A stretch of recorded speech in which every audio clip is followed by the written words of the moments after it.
ایک شخص کا ایک بچہ فوت ہو جاتا ہے، اس کو اور کچھ صدمہ پہنچتا ہے. اب بعض لوگ کہتے ہیں اب ہم الحمد کس طرح سچے دل سے کریں. اس نقصان سے کچھ صدمہ تو ضرور ہوتا ہے، لیکن اگر اس صدمے کو انسان عارضی سمجھ لے، یعنی حقیقت میں عرفان کی روح سے، تو وہ صدمہ عارضی بن جاتا ہے. اور اگر اس کی حمد ہمیشہ کے لیے اس سے وابستہ ہو چکی ہو اور خدا کے علاوہ ایک باطل بت کے طور پر ایک شخص سے پیار کرنے لگے، تو اس کا نقصان بھی ہمیشہ رہے. کیونکہ اور اس سے پتہ چلے گا کہ اس نے خدا کے علاوہ کسی اور شخص سے دائمی حمد منسوب کر دی تھی.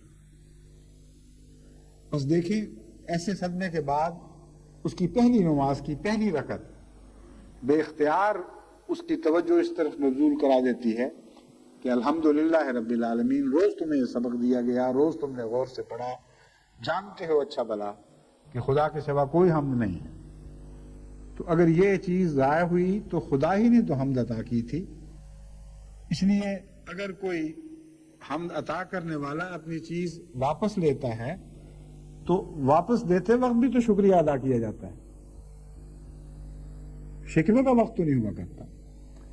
آپ نے استعمال کے لیے کسی کو کوئی چیز دی ہو اور جب آپ واپس لیں تو وہ آگے سے گالیاں دینے لگ جائے کہ تم نے مجھے یہ چیز دی تھی اب واپس لے کے جا رہے ہو، تو کیا آپ کا اس کے متعلق تاثر ہوگا؟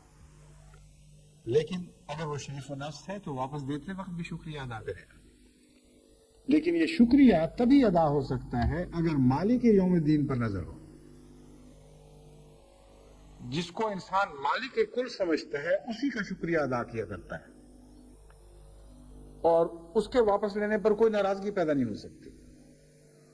جتنی دیر اس نے موقع دیا غنیمت ہے، اس کا احسان ہے. تو مالک یوم الدین نے اس حمد کا خدا تعالیٰ کی صفات کے ساتھ تعلق خوب کھول کر بیان کر دیا اور یہ مطلع کر دیا کہ اگر خدا کو مالک یوم الدین سمجھو گے تو اس کے ساتھ وابستہ ہر حمد ہمیشہ حمد ہی کی حالت میں دکھائی دے گی. اگر اس کو مالک یوم الدین نہیں سمجھو گے تو بعض موقعوں پر تو حمد کے اہل نہیں رہو گے.